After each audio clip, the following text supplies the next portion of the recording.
नमस्कार, मी प्रदीप मुर्मे। आज आपल्यासोबत अरुण समुद्रे आहेत। श्री समुद्रे हे लातूर जिल्ह्यातील एक नामवंत अशा प्रकारचे पत्रकार आहेत। त्याचबरोबर एक राजकीय विश्लेषक म्हणून त्यांची या जिल्ह्यामध्ये ओळख आहे। सध्या लातूर लोकसभेची निवडणूक लागली आहे आणि या निवडणुकीने प्रचाराला वेग घेतला आहे। याच पार्श्वभूमीवर आज आपण सरांशी संवाद साधून नेमकं सध्या या लातूर लोकसभा निवडणुकीचे चित्र काय हे आपण जाणून घेण्याचा प्रयत्न करणार आहोत। सर नमस्कार। नमस्कार सर, सध्या लातूर लोकसभेची निवडणूक लागलेली आहे आणि या निवडणुकीमध्ये प्रचार वेग घेत आहे आणि दरम्यानच्याच काळामध्ये जर आपण बघितलं की काँग्रेसचे ज्येष्ठ नेते माजी गृहमंत्री शिवराज पाटील चाकूरकर यांच्या सुनशा डॉक्टर अर्चनाताई पाटील चाकूरकर अचानकपणे त्यांनी भारतीय जनता पार्टीमध्ये प्रवेश घेतलेला आहे।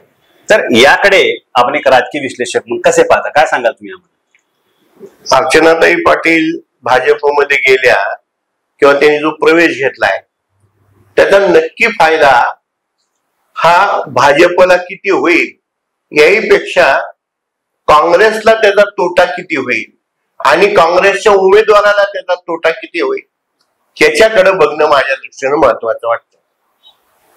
कुठल्याही पक्षाचा कुठलाही कार्यकर्ता नेता ज्या वेळेला एखादा पक्ष सोडून जातो किंवा एखाद्या पक्षात प्रवेश करतो त्याचे फायदे तोटे होत असतात आणि हे फायदे तोटे हे केव्हा भविष्यवाणी करून होत नसतात की तो माणूस किंवा तो नेता तिथं किती ऍक्टिव्हपणे जातो, लोक त्याचं जाणं येणं कसं स्वीकारतात, हे त्याची एखादी सभा झाली, एखादं त्याचं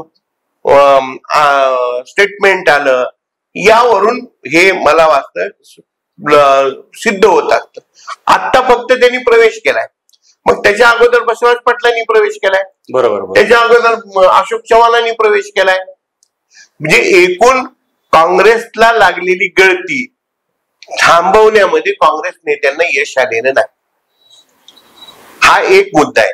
आणि दुसरा मुद्दा आहे की लातूर लोकसभा मतदारसंघ असेल, लातूर जिल्हा असेल, धाराशिव जिल्हा असेल, नांदेड जिल्हा असेल किंवा ओव्हरऑल काँग्रेसमन म्हणून जी चाकूरकरांची प्रतिमा आहे किंवा जे वलय आहे त्या वलयाचा भाजपला त्या किती फायदा करून देतात हे काळ ठरवणार आहे। आजच त्यांचा फायदा होईल का तोटा होईल हे असं आज कुणी नाही सांगू शकत, कारण त्यांनी प्रवेश घेतला, त्यांनी कशावर ठेवून घेतला की मोदींनी महिला धोरण आणलं म्हणून घेतला, बरोबर आहे? बरोबर बरोबर। मग स्थानिक प्रश्न असतील, स्थानिक नेतृत्व असेल, त्या सगळ्याचा विचार करतील आणि त्याच्याही पेक्षा त्यांनी का प्रवेश घेतला याचाही जास्त विचार होईल। सर, काँग्रेस पक्षाने म्हणा किंवा काँग्रेस पक्षसृष्टीने जर आपण बघितलं की चाकूरकर साहेबांना काय दिलं नाही, बरोबर, चाकूरकर साहेबांना जेवढं काही देता येईल तेवढं दिलंय। मग असं असताना देखील काँग्रेसच्या अडचणीच्या काळामध्ये त्यांच्या सुनबाई काँग्रेस सोडून भाजपमध्ये येणं याकडे आपण कसे पाहता? काँग्रेसने कुणाला दिलं? डॉक्टर शिवाजी काळगे यांना उमेदवारी दिली। काँग्रेसने सगळं काही कुणाला दिलं? चाकूरकर साहेबांना। त्यांना काय दिलं? त्यांच्या सुनबाईत आहेत ना सर। म्हणजे माझ्या सासऱ्याला दिलं म्हणून त्याची उतराई मी होणं हे कुठं होतं? एक लक्षात घ्या, त्यांना कुठं उभं केलं का? नाही नाही। लातूर विधानसभा चे दोन भाग झाले, लातूर ग्रामीण झालं, लातूर शहर झालं। त्यावेळेला काँग्रेसनी दोन्ही तिकीट कुठे दिली? देशमुखांच्या घरी दिली। मग त्यावेळेस चाकूरकरांच्या घरी त्यांच्या सुनबाईला दिलं का काँग्रेसनी? चाकूरकर साहेबांनी जर समजा माझा साधा प्रश्न आहे, दिलं का? नाही। मग त्यांना काँग्रेसने काय दिलं? त्या कुठल्या राज्याच्या काँग्रेसच्या किंवा राज्य सरकारच्या विविध समितीवर कुठं आहेत का? नाही, मी चाकूरकर साहेबांच्या संदर्भात बोलतो। हो ना, मग चाकूरकरांना दिलं ना, चाकूरकरांनी कुठं सोडली? घरभरून दिले ना चाकूरकर साहेब। काँग्रेसने चाकूरकरांनी कुठं काँग्रेस सोडली? सुनबाईने सोडल्या ना अडचणीच्या काळामध्ये। अरे बाबा, मी काय म्हणालो, काँग्रेस चाकूरकरांनी सोडली नाही। बर, अभिव्यक्ती स्वातंत्र्याची म्हणता तुम्ही, आहे माझं व्यक्तिमत्व आहे, माझ्या मुलांनी काय करावं, माझ्या भावानी काय करावं हे कसं करता येईल? आणि त्या एक स्वतंत्र व्यक्तिमत्व आहेत। सर, तिकीट वाटपाच्या वेळेस भारतीय जनता पार्टीमध्ये आपली अशी चर्चा होती की लातूर भाजपमध्ये की विद्यमान जे काही खासदार आहेत सुधाकर श्रंगारे यांचं तिकीट यावेळेस कापण्यात येईल आणि त्यांच्याऐवजी नवीन उमेदवार देण्यात येईल. परंतु जर आपण बघितलं परत सुधाकर श्रंगारे यांना फेर उमेदवारी देण्यात आलेली आहे. याचं मागचं नेमकं काय गणित असेल किंवा काय कारण काय सांगाल तुम्ही आम्हाला? माझ्या दृष्टीनं सुधाकर श्रंगारेवर कोणता आरोप आहे? पण ना चर्चा होती ना सर राजकीय वर्तुळामध्ये. चर्चा मेन तुम्ही काय करावी ह्याला काय अर्थ नसतो. चर्चा दोन्ही बाजूनी होती. पण जेव्हा कुठलाही राजकीय पक्ष त्याची उमेदवारी देत असताना त्याचा पक्षाचा फायदा किती होईल, कार्यकर्ते काय म्हणाले त्याचा कानोसा घेतील, पण देत असताना त्या माणसाने काय काम केलं नाही का, त्याची 100% हजेरी आहे की नाही, त्यांनी विकासासाठी प्रयत्न केले नाहीत का, त्यांनी पक्षाचं कुठलं धोरण अवलंबलं नाही, पक्षविरोधी काही केलं का, सगळ्या समाजाला बरोबर घेऊन जाण्यासाठी त्यांनी काही प्रयत्न केलेत की नाही, हा विचार तो पक्ष त्याची जी काही टीम असेल, त्याचं काही नेतृत्व असेल, जी काही सिस्टीम असेल ते करत असतील ना. की बाबा सुधाकर श्रंगारेंनी भाजप विरुद्ध किंवा भाजपच्या विचाराविरुद्ध या 10 गोष्टी केल्या. कसं अरुण समुद्र वाईट आहे मान्य, त्याचा वाईटपणा ड ब कड सांगावा लागेल ना. राजकीय वर्तुळामध्ये चर्चा होती असं हो ना. मग चर्चा काही सुरू करता येते ना. आणि चर्चा पुण्यात होती आपल्या राजकीय गटामध्ये लातूर जिल्ह्यात. पुण्याच्या दोन्ही गटामध्ये होत. दोन्ही हो ना. भारतीय जनता पार्टी काँग्रेस बरोबर आहे. पण मी काय म्हणतो ती गट ही उमेदवारी ठरवत नाहीत ना. बरोबर.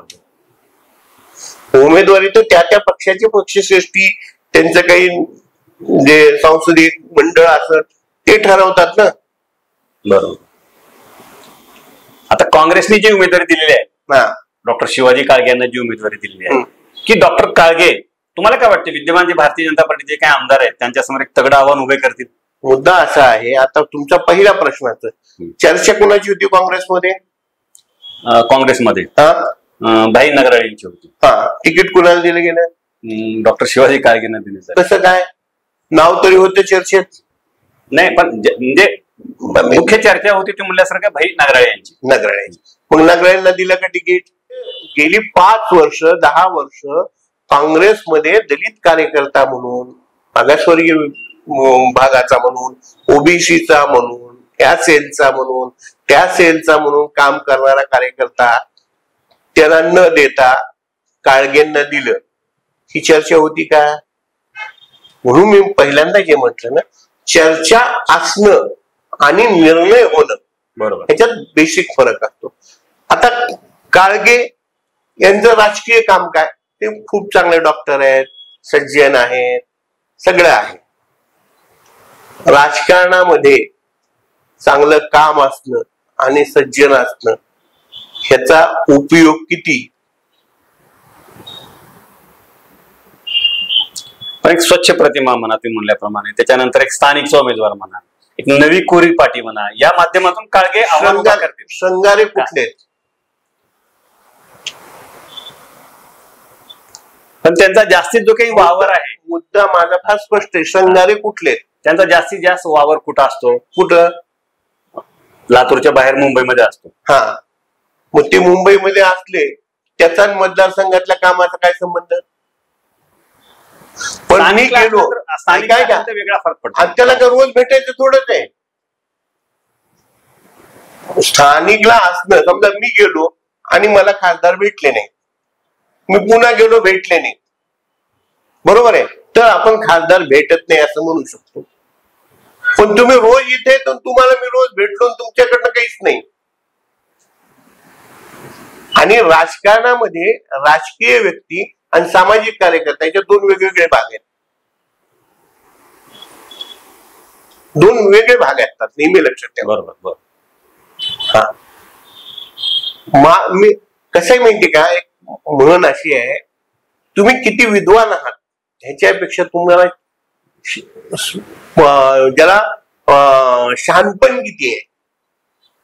विद्वान शहाणाचा असतो असं नाही, तो विद्वान आहे, पण रोजच्या डे टू डे लाईफ मधलं शहाणपण. अगदी बॅरिस्टर अब्दुले होते आणि 4थी पास वसंतदादा होते. नाव कोणाचे आज? वसंत पाटलांचं. का? शिक्षित नव्हते ना. बरोबर. पण दृष्टी होती, राजकीय शहाणपण होतं, समाजाला कसं पुढं न्यायचं याची शहाणपण होतं. एक लक्षात घ्या, शिक्षण, तुमचं सेवाभावी वृत्ती, ह्याचा एकूण समजा 100 मार्काचे आपण पेपर काढला, ह्याच्यात मार्क किती पडतील? आणि दुसरी गोष्ट, काळगे आणि काँग्रेस ह्याचा संबंध किती? तुम्हाला माहित असतील तर मला सांगा की काळगेंनी काँग्रेसच्या यात्रेत इतका सहभाग घेतला, आंदोलनात इतका सहभाग घेतला. त्याचा विचार काँग्रेस कार्यकर्ते आणि काँग्रेसचा मतदार करील की नाही?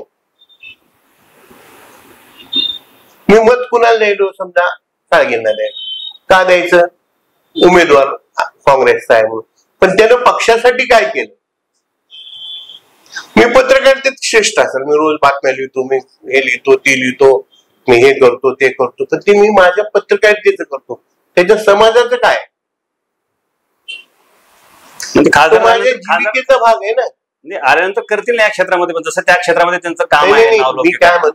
मी काय म्हणतो, तो माझ्या जीविकेचा भाग, उपजीविकेचा भाग. बरोबर. ती माझं क्रेडिट कसं होईल?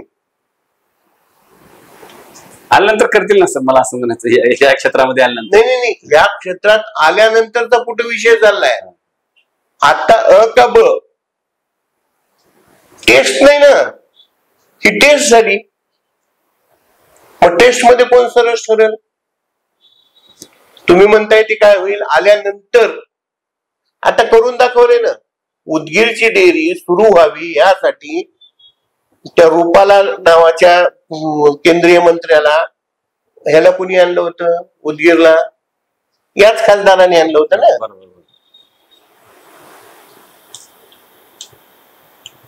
लोक एक घ्या, लोक आपल्याला जे वाटतं ना, लोक अगदी फार बारकाईने विचार करत असतात. तरी पण 5 वर्षापासून ते खासदार असल्यामुळे अँटी इन्कम्बन्सी त्यांना फटका बसला. 5 वर्षात कुणाची अँटी इन्कम्बन्सी नसते. 5 वर्षात कुणाची अँटी इन्कम्बन्सी नसती. आणि अँटी इन्कम्बन्सी खासदाराची नसती, ती अति गव्हर्नमेंटची असते. एखाद्या खासदाराची अँटी इन्कम्बन्सी काय मोजणार? कोणी असं त्याचा फटका बसला असंही बोललं जाते. बोलणार, मी ते काय म्हणतो, बोलणारे कोण असतात एक नेहमी लक्षात घ्या.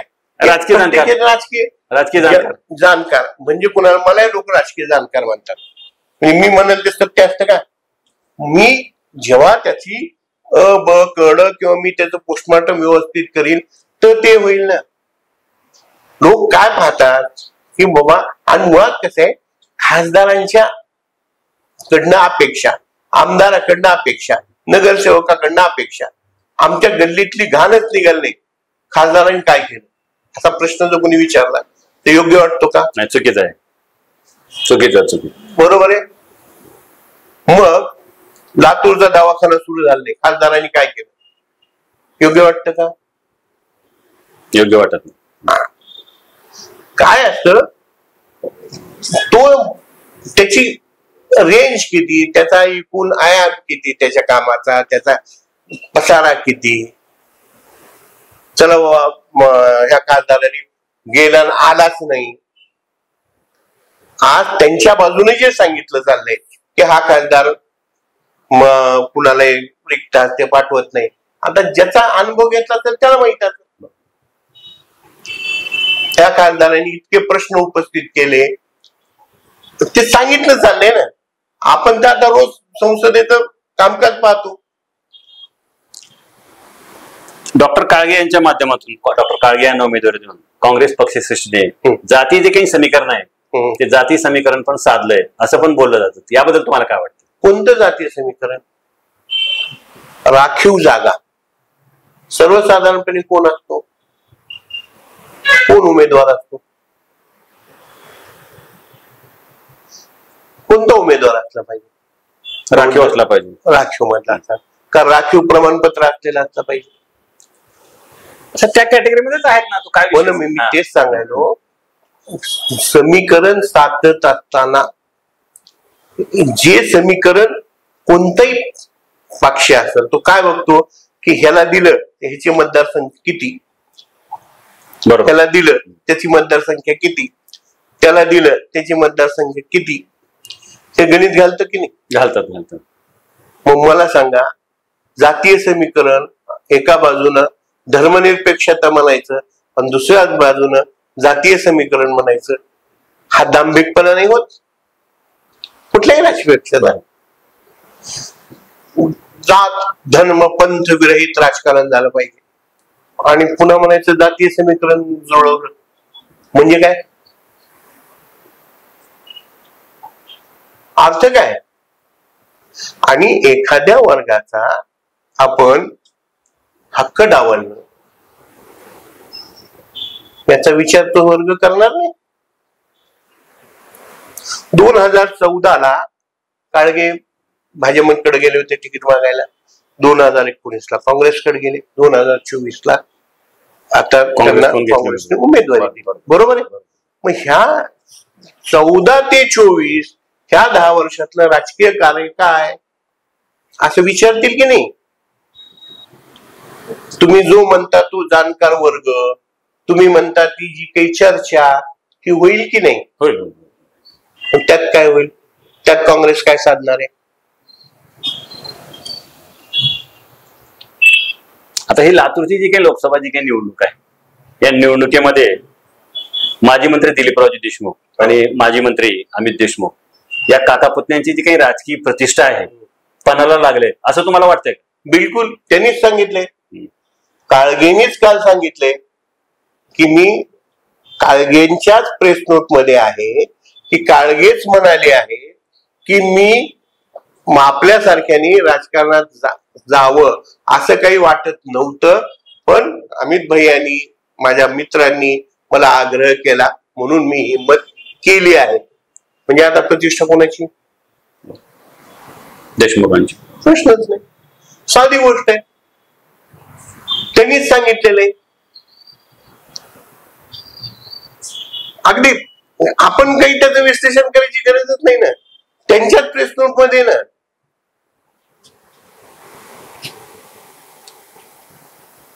त्यांच्याच प्रेस नोट मध्ये मुद्दा. आणि आता अजून काय माहिती का, अजून सुरुवातही झाली नाही, अजून फॉर्मही भरले नाही. फॉर्म भरेपर्यंत काय काय होईल कुणालाही माहित नाही. बरोबर. आणि सभा चालू होणं, प्रचार सुरू होणं. आता ह्यांच्या काँग्रेसच्या संवाद बैठका चालू आहेत आणि त्यांचे संपर्क दौरे चालू आहेत. बरोबर. संवाद आणि संपर्क ह्याच्यात ती एकमेकाला आजमावलेली. हा बुवा काँग्रेसची सभा झाली, काँग्रेसच्या नेत्याची सभा झाली, भाजपची सभा झाली, भाजपच्या नेत्याची सभा झाली, त्याच्यात काय मुद्दे आले आणि मग कुठला मुद्दा कसा पुढे जाईल हे ज्या वेळेला हे मोशन मध्ये सगळे येईल, ज्या स्पीड मध्ये जेव्हा येईल त्यावेळेला त्याचे अंदाज आडाखे बांधता येतात. आज तर सुरुवात आहे. तर भारतीय जनता पार्टीमध्ये अंतर्गत जी गटबाजी आहे ती टोकाची गटबाजी आहे. अंतर्गत धुसफूस म्हणा, टोकाची गटबाजी म्हणा, त्या गटबाजीचा फटका विद्यमान खासदारांना बसेल असं पण बोललं जाते. याबद्दल तुम्हाला काय वाटतं? भाजपचा जो वोटर आहे ना तो ना शृंगारेला वोट करतो ना अला ना बला, तो वोट करतो मोदीला. त्यामुळे त्यांनी खाली कितीही गडबाजी केली किंवा काही केलं तर झालं तर त्यांचंच नुकसान होईल. शृंगारेचं काय नुकसान होणार आहे? गडबाजीचा फटका बसू शकतो ना. कशाच कशा कुणाला बसल?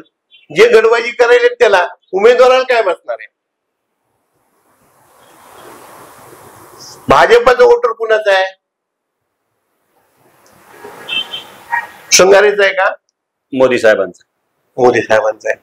मग ह्यांनी काही म्हटलं तर मतदान कुठे जाणार आहे? मोदी साहेबांना. आता काँग्रेसमध्ये अवस्थाच अशी की गडबाजी करण्यासारखं शिल्लक काही नाही.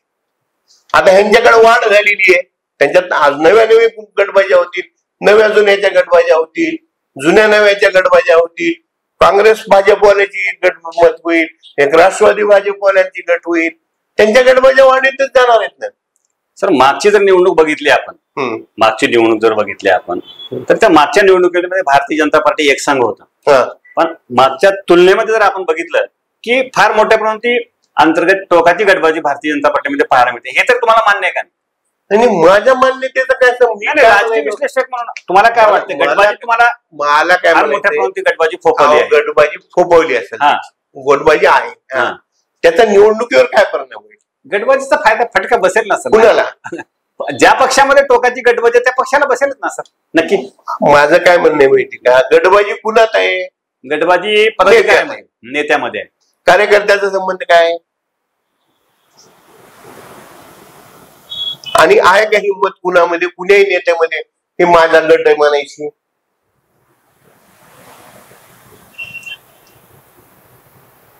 डायरेक्ट जरी नसेल तर हिंमत पाहिजे ना.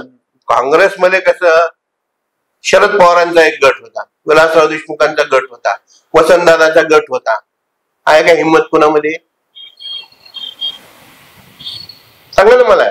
नाही, राजकारण पाहता ना. बरोबर. काँग्रेसमध्ये साकोरकरांचा गट आहे, देशमुखांचा गट आहे, निलंगेकरांचा गट आहे, असं जाहीरपणे होऊ शकत होते की नाही? बरोबर. आहे का यांच्यात कुणामध्ये हिंमत? काय असतं, गटबाजी ही प्रत्येक ठिकाणी असते. ती काही सामाजिक कार्यकर्ते किंवा संतांचा वेळा नाहीये. बरोबर. ते प्रत्येक जण स्वार्थासाठी, प्रत्येक जण इच्छा आकांक्षाने आलेले असतील. ते काही चला बाबा आपण याला मोठं करायला म्हणून आलो येतच नाही, मी कसा मोठा होईल, कुणाही पक्षात असतं ते. आणि भाजप मधल्या गटबाजीचा तोटा होईल किंवा फायदा होईल हे केव्हा कळल? ज्या वेळेला ऍक्च्युअल प्रचार सुरू होईल आणि त्यात बाबा मुरमे सर नाहीतच ह्याच्यात. कशात मुरमे शांत बसलेत? कारण अजून सुरुवातच नाही ना. आता सध्या जर आपण बघितलं, तुम्ही म्हणले पण सुरुवात नाही, मान्य मला आहे, पण तरी पण जर आता सध्या जर आपण बघितलं की आज रोजी नेमकं कोणत्या उमेदवारांनी प्रचारामध्ये आघाडी घेतली वाटतं? अजून प्रचारच सुरू नाही. तरी गाठी भेटी म्हणा, संवाद म्हणा, या ऐका ह्या इकडे दोन भाऊ, आमदार अमित देशमुख, आमदार धीरज देशमुख, तिकडं रमेश कराड, एवढेच फिर हे करतायत. करतायत ते तरी प्रचार काय करतायत? भेटी गाठी घेत आहेत. बाबा हा आपला उमेदवार आहे किंवा ह्याला पुन्हा उमेदवारी दिली आहे, आपल्याला मोदीसाठी करायचंय, आपल्याला मोदीला हरवायसाठी करायचंय. आता मुद्दे दोनच आहेत. हे काय म्हणतायत की देशात मोदी आला तर राज्यघटना जाणार आहे. हे काय म्हणतायत मोदीला तिसऱ्यांदा निवडून द्यायचं आहे, विकसनशील भारत आपल्याला निर्माण करायचा आहे. या दोन मुद्द्याशिवाय तिसरा मुद्दा कोणता यांचा? आणि प्रचार सभा कोणती झाली? आता जे चालू आहे ते उमेदवाराचा परिचय करून देणे. बरोबर. मग हे संवादाच्या माध्यमातून करतायत आणि ते भेटीगाठीच्या माध्यमातून करतायत. त्याच्या पलीकडे काय होणार आहे? तर भारतीय जनता पार्टीने की नुकतंच आपण बघितलं की या लातूर लोकसभा निवडणुकीच्या पार्श्वभूमीवर की भारतीय जनता पार्टीचे जे काही माजी मंत्री आहेत, आमदार संभाजीराव पाटील निलंगेकर यांची नुकतंच त्यांनी की या निवडणुकीसाठी संयोजक म्हणून नियुक्ती केलेली आहे. तर याबद्दल तुम्हाला काय वाटतं? त्याचा फायदा होईल, भाजपला त्याचा फायदा होईल. तुम्ही मगाशी एक शब्द वापरला की जातीय गणित लक्षात घेऊन, तसंच भाजपने सुद्धा काही जातीय गणित लक्षात घेऊनच त्यांची नियुक्ती केली असावी असं माझं मत आहे. सर, मागच्या निवडणुकीमध्ये आपण जर बघितलं की सध्या जे काही विद्यमान जे काही खासदार आहेत, सुधाकर श्रंगारे यांना तिकीट देण्यापासून त्यांना निवडून आणण्यामध्ये संभाजीराव पाटील निलंगेकरांचा फार महत्वाचा अशा प्रकारचा रोल होता. परंतु यावेळेस जर बघितलं आपण की त्यांची जी काही उमेदवारी आहे म्हणा किंवा त्यांची जी काही उमेदवारीची प्रक्रिया आहे, त्या प्रक्रियेपासून संभाजीराव पाटील निलंगेकर दूर होते असं म्हणतात. आणि त्याच्यानंतर त्यांची फेर उमेदवारी जाहीर झाल्यानंतर संभाजीराव पाटील निलंगेकर नाराज होते असे भाजप गोटामध्ये चर्चा होती. याबद्दल तुम्हाला काय वाटतं? तरी सुद्धा पक्षाने त्यांना उमेदवारी दिली, याचा अर्थ काय?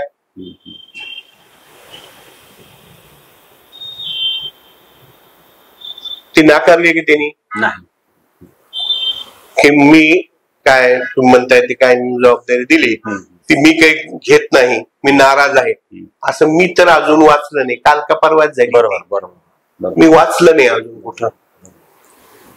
नाकारले का त्यांनी? नाही नाही. म्हणजे काय त्याचा अर्थ काय? ते नाराज होते, त्यांनी काही केलं नाही तरी त्यांना उमेदवारी मिळाली. बरोबर. आणि त्यांना उमेदवारी मिळाली, पक्षाने त्यांच्या निवडणुकीची जबाबदारी निलंगेकरांवर दिली. याचा अर्थ काय? म्हणजे की संभाजीराव पाटील निलंगेकरला त्यांनी पक्षश्रेष्ठीने कामाला लावलं, संपला विषय. आता त्यांना पक्षश्रेष्ठीचं ऐकायचंय का स्वतःच काही करायचंय? त्यांचं राजकीय भवितव्य काय आहे ते ठरवतील ना, आणि ते पुढच्या भविष्य काळात दिसून येईल. आज तर नाही दिसणार, कारण कालच निवडणूक काय नियुक्ती झाली. सर, लातूर लोकसभेची जेव्हा जेव्हा चर्चा होते त्यावेळेला देशमुख आणि निलंगेकर यांचा रोल फारच महत्वाचा असतो या निवडणुकीमध्ये म्हणतात. बरोबर. नेमका काय रोल असतो यांचा असा प्रमुख? आता मला सांगा, ज्या पद्धतीनं अमित देशमुखांनी, नीरज देशमुखांनी ही निवडणूक हातात घेतली, सगळ्या ठिकाणी जात आहेत, संवाद करतायत, भेटतायत, लोकांच्या गाठी भेटी घेत आहेत, करतायत की नाही? बरोबर बरोबर. मग त्यांचा रोल नाही का महत्वाचा? पण असं पण म्हणलं जाते की देशमुख जेव्हा जेव्हा निवडणूक हातामध्ये घेतात तेव्हा तेव्हा ते विजय संपादन करतात. याबद्दल तुम्हाला काय वाटतं? हो ना. पण कोणत्या असतात त्या? सहकाराच्या निवडणुका असतात. मग असं म्हणता येईल का की लातूर जिल्ह्यात काँग्रेसचे आमदार किती आमदार आहेत काँग्रेसचे? दोन. मग 4 ठिकाणी लातूरच्या विधानसभेच्या जागा किती? 6. मग 4 ठिकाणी देशमुखांनी हातात घेतली नव्हती का निवडणूक? घेतली नव्हती म्हणायचं आपण आता. असं कसं म्हणते? म्हणजे आता त्यांच्यावर अन्याय कसं करते? त्यांच्यावर अन्याय कसं करते? राजकीय विश्लेषकामध्ये असं बोललं जाते की जेव्हा जेव्हा देशमुख एखादी निवडणूक तुम्ही म्हणल्याप्रमाणे हातात घेतात त्यावेळेस विजय संपादन करतात. मग मी तेच गणित, म्हणून मला आता पण विजय संपादन करतील असं आपल्याला वाटतंय का? म्हणजे मी तेच गणित सांगायला ना, की ते जी निवडणूक घेतात ती स्वतःची असते, जिल्हा बँकेची असते. जिल्ह्याची निवडणूक, मागची निवडणूक तिने हातात घेतली नव्हती का? मागच्या वेळा हातामध्ये घेतली नव्हती असं राजकीय विश्लेषकांमधून बोललं जाते, परंतु यावेळेला मात्र डॉक्टर शिवाजी काळगे यांना त्यांनी स्वतः आग्रह करून त्यांनी तिकीट दिलेलं आहे. त्यामुळे निश्चितपणे यावेळेस तुम्ही म्हणल्याप्रमाणे त्यांनी निवडणूक हातामध्ये घेतलेली आहे. बिलकुल. त्यामुळे बाबा यावेळेस निश्चितपणे एक वेगळा बदल आपल्याला पाहायला मिळेल का? आता ते तर काय ठरवलं ना, कारण इतिहास पाहिला तर कसा आहे, इतिहास काय सांगतो? इतिहास काय सांगतो म्हणजे इतिहास असा सांगतो की हा जो काही मतदारसंघ आहे काँग्रेसचा गड आहे. मागील जर समजा आपण एक 2-3 जर समजा निकाल बघितले तर त्यावेळेस त्या ठिकाणी भारतीय जनता पार्टीचा विजय झालेला आहे, परंतु इतिहास जर बघितला तर हा काँग्रेसचा गड. किती दिवसापूर्वीचा गड आहे? सर, चाकूरकर साहेब तर या ठिकाणी मतदारसंघातून 7 वेळा निवडून आले. किती दिवस झाले त्याला? एक 2010 वर्ष.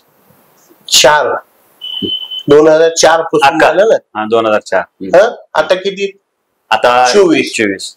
मग त्या गडाचे ते चिरे ढासळलेत का राहिलेत? ढासळलेत, पण इतिहास म्हणल्यानंतर म्हणलं. हो ना. मग त्या 2 दशकामध्ये तो गड कायम आहे का? नाही, गड कायम नाही. आणि गड म्हणजे काय? 2 आमदार म्हणजे गड आहे का? गडाला किती तटबंद्या असतात? गड पाहिला ना? गड किल्ले पाहायला, पण तेवढं पाहिलं नाही असं नाही. मग गडाला तटबंद्या किती असतात? गडाचे दरवाजे असतात, दिंडी दरवाजा असतो, मुख्य दरवाजा असतो. आज काय आहे गडाची अवस्था? गड आज ढासळलेला आहे. होता आणि ढासळलेला, ह्याच्यात फरक होईल की नाही? काय असतं, मी माझ्या घरी हे होतं, माझे वडील आमके होते, अरे बाबा समाज काय होतो, तू काय? हे बा, समाजाचं एक किंवा कुणाचं एक, लोक उगवत्या सूर्याचं पाहणं लक्षण घेतात.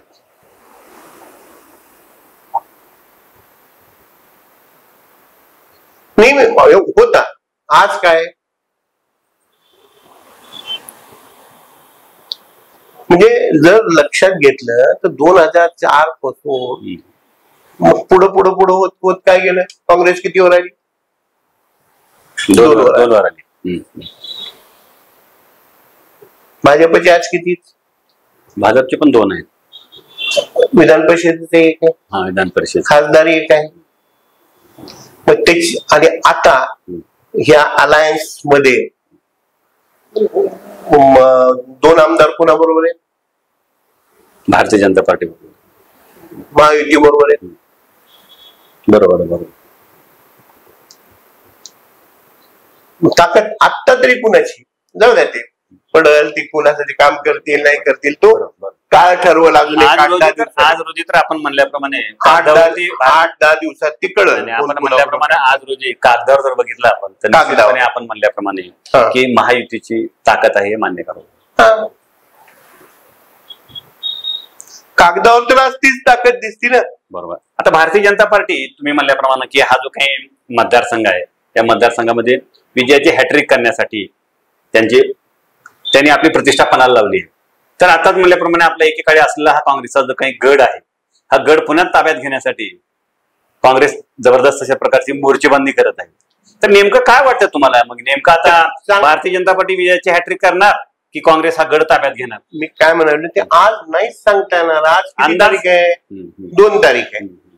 इलेक्शन किती तारखेला आहे आपलं? 7 मेला. मी अजून किती दिवस आहेत? तर एक दूरदृष्टी अजून ऐका ना, नाही म्हणूनच म्हणालो अजून ह्या महिन्यात कोण कुठं जाईल म्हणजे आणि कोण जाणार आहे का काही सांगता येते. आम्हाला सांगा, अर्चनाताई जातील कुणी म्हटलं होतं का? वाटलं नव्हतं की नाही? गेले की नाही? राजकीय भूकंप घडवले म्हणजे घडवला की नाही भूकंप घडवले. तसं आज पासून 7 तारखेपर्यंत काय हे आज कोण कसं सांगणार? बरोबर.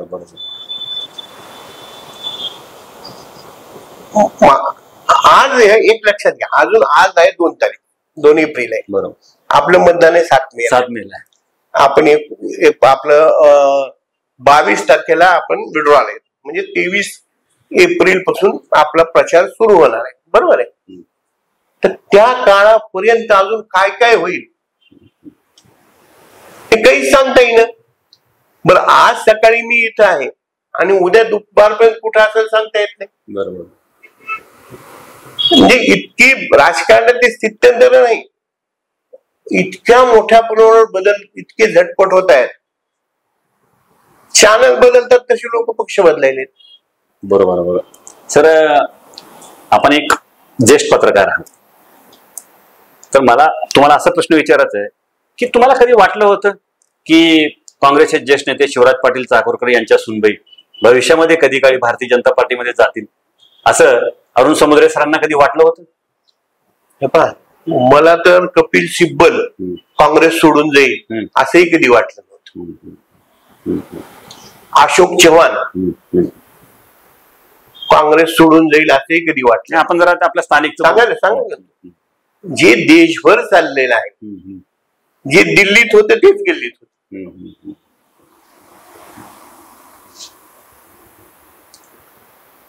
कपिल सिब्बल सारखा माणूस काँग्रेस सोडून जाईल असं वाटलं? बरोबर. आणि नुसतं गेलं नाही तर सभामंडळ पुन्हा खासदार म्हणून राज्यसभेत आला ना. सर, यालाच अनुषंगाने मला असं विचारायचं आहे की राजकारणामध्ये जर यशस्वी व्हायचं असेल तर पहिल्यांदा निष्ठा लागते, त्याच्यानंतर प्रचंड काम लागतं आणि तिसरी बाब लागते ती म्हणजे वेटिंग किंवा प्रतीक्षा करावी लागते. हे सगळ्यात महत्त्वाचं. पण आज कुणीही करायला तयार नाही. याकडे आपण कसे पाहतो? अत्यंत दुर्दैवी स्थिती आहे. अत्यंत कुणाला कार्यकर्ता म्हणून काम करायची आता इच्छाच नाही. एखादा नगरसेवक झाला की त्याला मी महापौर केव्हा होईल असं वाटतं. एखादा पंचायत समिती निवडून आला तो सभापती केव्हा होईल असं वाटतं. एखाद्याला साधं एखाद्या बूथचं प्रमुख केलं की त्याला वाटतं मी केव्हा होईल, माझं काय होईल. झटपट श्रीमंतीचा जो एक लॉटरी पद्धतीचा समाज झालाय त्याचा तो सगळ्यात ही आहे. त्यामुळं कार्यकर्ता नावाचा सगळ्या पक्षात, सगळ्या विचारात कार्यकर्ता नावाचा जो एक घटक असतो, तो घटक दिवसेंदिवस विरघळत चालले आणि ही शोकांतिक आहे. बरोबर बरोबर. शेवटी कसं आहे, सगळं इव्हेंट वर जर चालू झालं तर कार्यकर्ते घडणार कसे? कार्यकर्ता म्हणून जगणार कोण? यालाच अनुषंगाने मला असं विचारायचं आहे की तुमच्यासारखे बुद्धिजीवी लोक असं म्हणतात की राजकारणामध्ये बुद्धिजीवी लोकांनी आलं पाहिजे, परंतु प्रत्यक्षामध्ये जेव्हा बुद्धिजीवी व्यक्ती राजकारणामध्ये येते तर त्यावेळेस त्या व्यक्तीला फार मनस्ताप सहन करावा लागतो. त्याबद्दल काय सांगाल तुम्ही आम्हाला? ज्याची मनस्ताप सहन करण्याची ताकद आहे तो तिथं टिकतो आणि जे बुद्धिजीवी जातात त्याचं काय होतं हे आपण पाहतो. जोपर्यंत आपल्याकडं आपल्या लोकशाहीत काय मोजलं जातं? बुद्धी मोजली जाते? काय मोजलं जातं? मतदान नाही, डोकं. मग ते रिकाम आहे का भरलेलं कोण पाहतं? मला 40 जण लाईक करणारे आहेत आणि तुम्हाला 30 जण आहेत, पण ते 30 स्टॉलवर्ड आहेत, PhD आहेत, डबल ग्रॅज्युएट आहेत, डॉक्टर आहेत, इंजिनियर आहेत. माझ्याकडे एकही नाही, पण हुशार कोण आहे? माझ्या मागे ताकद आहे ना. हे काही जे दोष असतात आणि म्हणून आपण राज्यकर्त्यांनी, घटनाकर्त्यांनी आपल्याकडे राज्यसभा, लोकसभा, विधानसभा, विधान परिषद कशासाठी केली? त्यासाठीच केलेली, त्याच्यासाठीच केली. पण दुर्दैवाने आता विधानसभेत सुद्धा, परिषदेत सुद्धा कोण असतं? बाप विधानसभेत असतो आणि पोरग विधान परिषदेत असतो, तरी त्याला वरचं सभागृह म्हणायचं असतं. सर, एकूणच लातूर लोकसभा निवडणुकीमध्ये जे विद्यमान खासदार सुधाकर श्रंगारे आणि काँग्रेसचे डॉक्टर शिवाजी काळगे यांच्यातील ही जी काही लढत आहे, या लढतीकडे एक राजकीय विश्लेषक अरुण समुद्रे सर कसं पाहतात? माझ्या दृष्टीनं ना, ही लढत हे आपण म्हणतोय, अजून ही लढत सुरूच झाली नाही. हे दोघं आता फक्त उमेदवार आहेत, दोन वेगवेगळ्या पक्षांची.